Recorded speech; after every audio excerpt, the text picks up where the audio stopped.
నమస్కారం, welcome to I dream. ధర్మ మార్గం విత్ విజిత కార్యక్రమానికి స్వాగతం.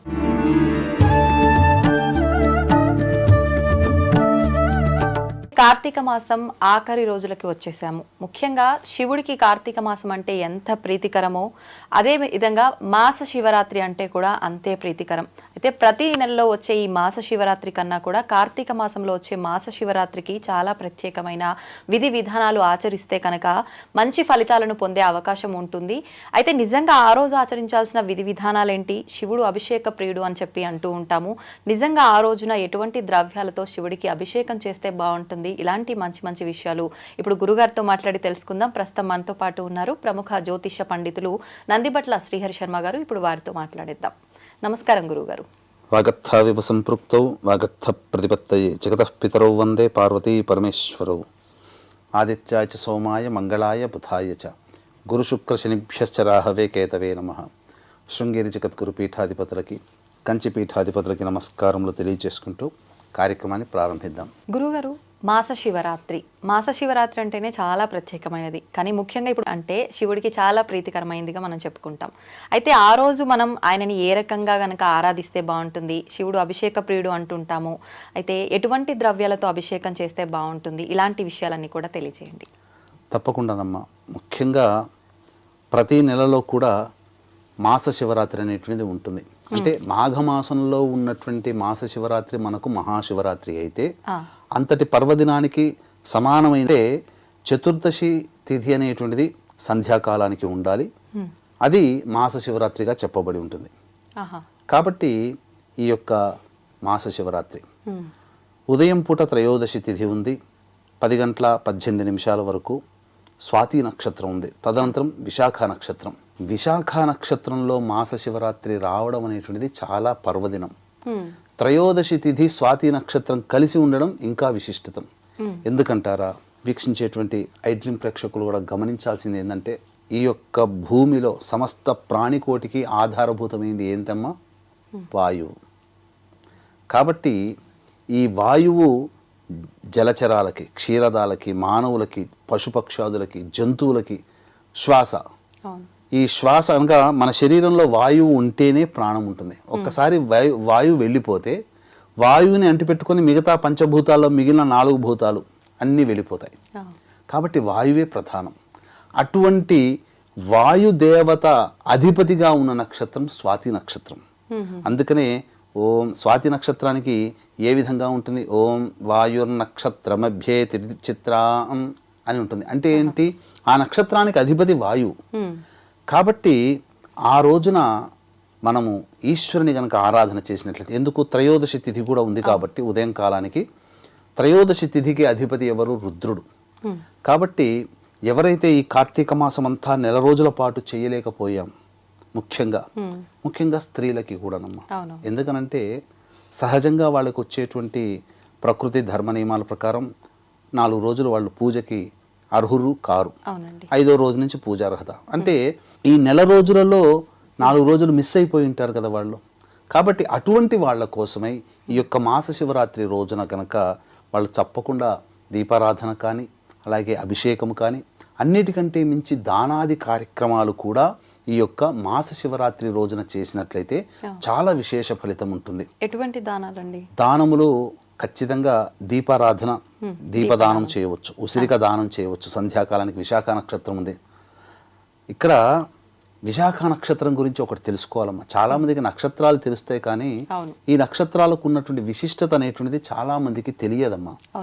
అందుకనే ఉన్నటువంటి 27 నక్షత్రాల్లో మణిపూస లాంటిది ఈ విశాఖ నక్షత్రం. అందుకనే నక్షత్రాణం అధిపత్ని విశాఖే అంటే ఈ నక్షత్రంలో అన్నిటికన్నా ఆధిపత్యం కలిగినటువంటి నక్షత్రం విశాఖ నక్షత్రం. కాబట్టి ఇటువంటి విశాఖ నక్షత్రం రోజున ఎవరైతే దాన కార్యక్రమాలు చేస్తారో వాళ్ళకి విశేషమైనటువంటి ఫలితం కలుగుతుందమ్మా. ఖచ్చితంగా ఆ రోజు ఏదైనా సమయంలోనే దానం చేయాలి. ప్రదోషకాల సమయంలో కనుక దీపారాధన చేసి ఎవరైతే దీపదానము కానీ, లేదా అమలక అనగా ఉసిరిక దానము కానీ, లేదా మార్కండేయ పురాణము చేసిన దానము చేసిన చాలా విశేషము. అలాగే ఇక దీపారాధన ఫలితము కూడా చాలా ఉంటుంది. కాబట్టి దీపారాధన ఏ విధంగా చేయాలి, అసలు రోజులో గనక చూసుకున్నట్లయితే ఉదయమే బ్రహ్మ ముహూర్త కాలమున లేచి చక్కగా స్నానాది కృత్యములు తీర్చుకున్న తర్వాత 4 to 6 మధ్య కాలంలో శివ చిత్రపటానికి పూలమాల వేసిన తర్వాత శివ సహస్రనామ పారాయణం, దుర్గా సహస్రనామ పారాయణం 2 పఠించిన తర్వాత పంచామృతాలు నైవేద్యంగా పెట్టవచ్చు. నైవేద్యంగా పెట్టిన తర్వాత లేదా ఆవు పాలైనా నైవేద్యంగా పెట్టవచ్చు. ఇక తులసి చెట్టు దగ్గర ఆ త్రయోదశి తిథి రోజున రుద్రప్రీతి విష్ణు ప్రీతి కోసమే తులసి చెట్టు దగ్గర కూడా దీపారాధన చేసి వీలైతే విష్ణు సహస్రనామ పారాయణం చేయండి. వీక్షించేటువంటి ప్రేక్షకులు కూడా మనవి. ఇక ఆ మాస శివరాత్రి రోజున సాయంకాలం 5:36-5:30 మధ్యకాలంలో ప్రదోషకాలం ప్రారంభమవుతుంది. కాబట్టి ఈ ప్రదోష కాలములో ఎటువంటి నియమాలు పాటించాలి అని అనుకుంటే 4 గంటలకల్లా కాలకృత్యాదులు స్నానం ఆచరించుకొని చక్కగా దేవాలయానికి చేరుకొని ఆ దేవాలయంలో ప్రదోషకాల సమయంలో ఈశ్వరుని అర్చన శివలింగం దగ్గర అర్చన చేయించుకోవాలమ్మా. మారేడు దళాలతో కానీ, నందివర్ధన పుష్పాలతో కానీ, గన్నేరు పుష్పాలతో కానీ, ఏదైనా కానీ మల్లె పుష్పాలతో కానీ, లేదా 8 రకాలైనటువంటి పుష్పములతో ఆ స్వామికి అర్చన జరిపించుకోవాలి. జరిపించుకున్న తర్వాత ఇక ఆ అర్చన తదనంతరం బయటికి వచ్చి దీపారాధన ఇచ్చినట్లయితే, దీపారాధన అంటే చాలామంది 720 ఒత్తుల్ని చేసుకోలేకపోయి ఉంటారు. ఇక చాలామంది మహిళలు కార్తీక పౌర్ణమి ముందు వచ్చే చతుర్దశి రోజున ఇలా అనేక ఆర్ద్ర నక్షత్రం ఉన్న రోజున చక్కగా దీపారాధన చేసుకున్నారు. మళ్ళీ ఇప్పుడు 720 ఒత్తులు దీపారాధన చేయవచ్చు, తప్పు లేదమ్మా. దానాది కార్యక్రమాలు కూడా చేయవచ్చు. మార్కండేయ పురాణం దానం చేస్తే వాజపేయి యాగం చేసిన పుణ్య ఫలితం దక్కుతుంది. అలాగే ఉసిరికా దానము, సాలగ్రామ దానం కూడా చేయవచ్చునమ్మా.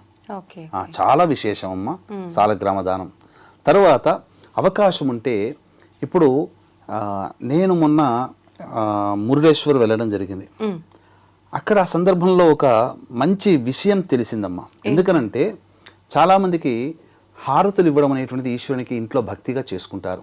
ఈ హారతికి సంబంధించినవి చాలా ఖర్చు వెచ్చించి కొన్ని కొనుక్కుంటారు. ఏది నంది హారతి, బిల్వ హారతి, సర్పహారతి, అలాగే నక్షత్ర హారతి, పంచహారతి ఇలా ఇస్తారు. అయితే ఇవన్నీ కూడా ఖర్చుతో కూడుకున్నవి.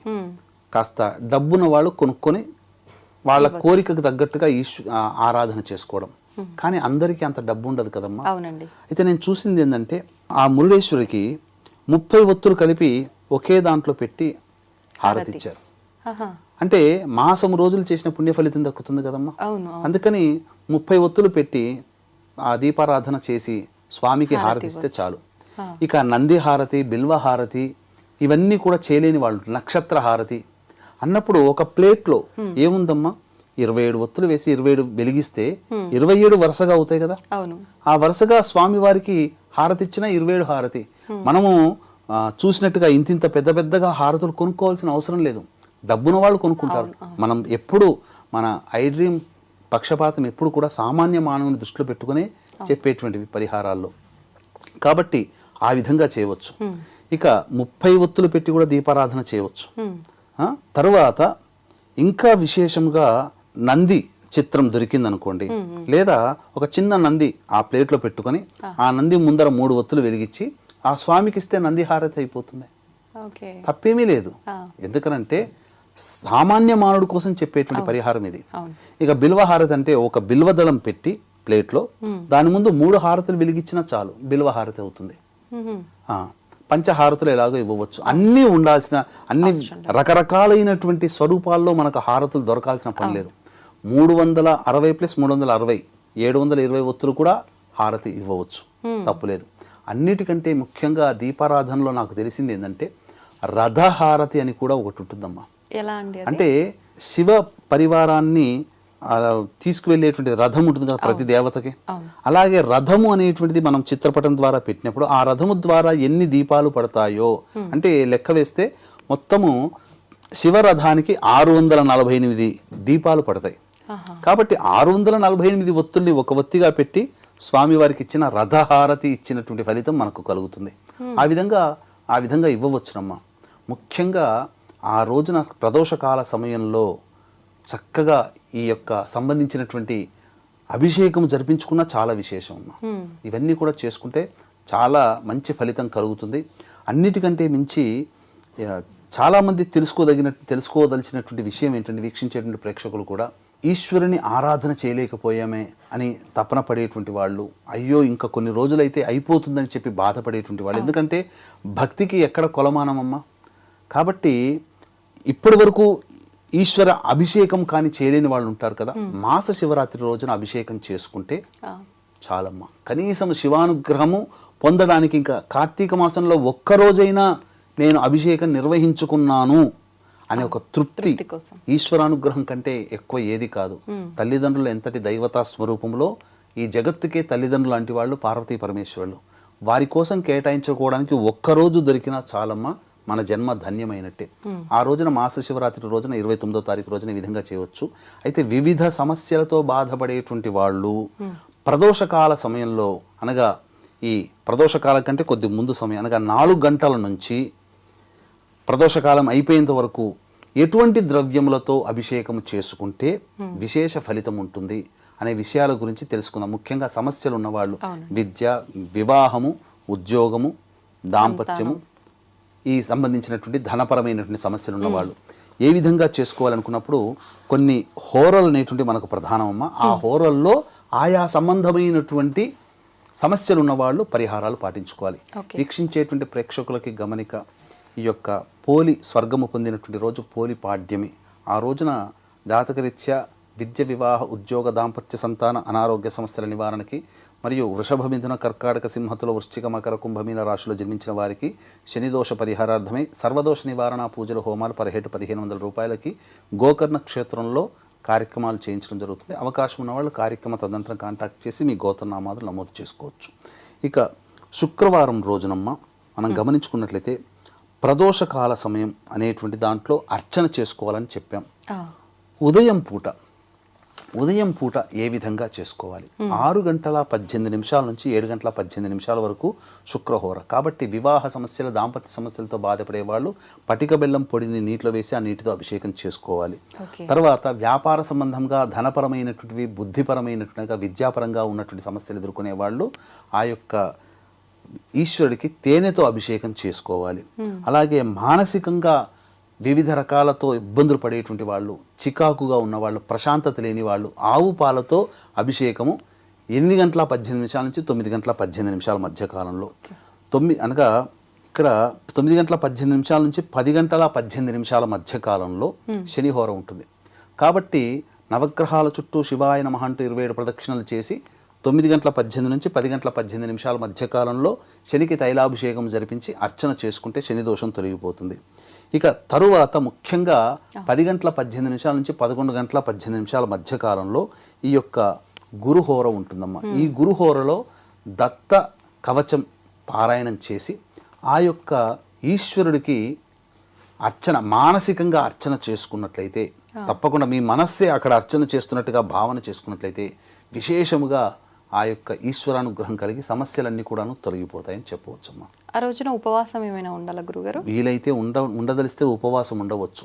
ఉపవాసం లేకపోయినా పొద్దున పూట ఈ అభిషేకాదులు జరిపించుకొని భోజనం చేసి మళ్ళీ 4 గంటలకల్లా స్నానకృత్యాదులు తీర్చుకొని 5 గంటలకల్లా దేవాలయానికి వెళ్ళిపోయి సాయంకాల ప్రదోషకాల సమయంలో చెప్పినటువంటి పరిహారాలు గనక, అనగా అర్చన కార్యక్రమం, దీపారాధన, దాన కార్యక్రమాలు ఆ రోజు చేసుకుంటే కార్తీక మాసములో మాస శివరాత్రి రోజున చేసుకోవడం ద్వారా ఈశ్వరానుగ్రహం కలుగుతుంది. స్వాతి నక్షత్రము, విశాఖ నక్షత్రం కలయిక ఉన్నటువంటి రోజమ్మ ఆ రోజు చాలా విశేషంగా చెప్పవచ్చు. ఇప్పుడు ఎవరికి ఇబ్బంది ఉంటే వాళ్ళే చేయాలి. ఇప్పుడు విద్య అన్నారు అంటే పిల్లలే దానికి సంబంధించిన హోరాలు వాళ్ళే చేయాలా, వాళ్ళ పేరెంట్స్ చేయొచ్చు? పిల్లలకి బదులు తల్లిదండ్రులు చేసిన ఆ ఫలితం పిల్లలకే వస్తుందమ్మా. ఇప్పుడు విదేశాలలో ఎవరైనా పిల్లలు ఉంటారు, వాళ్ళ వివాహం గురించి అంటే అక్కడ చేసుకోవచ్చు. వాళ్ళు చేసుకోవాలంటే ఈ సమయాలకు అక్కడ వాళ్ళతో వాళ్ళ సమయాన్ని బట్టి హోరల్లో చేసుకోవాలమ్మా. కాబట్టి ఇక్కడ చేసినా అదే ఫలితం, తల్లిదండ్రులు ఇక్కడ చేసినా అదే ఫలితం అమ్మా.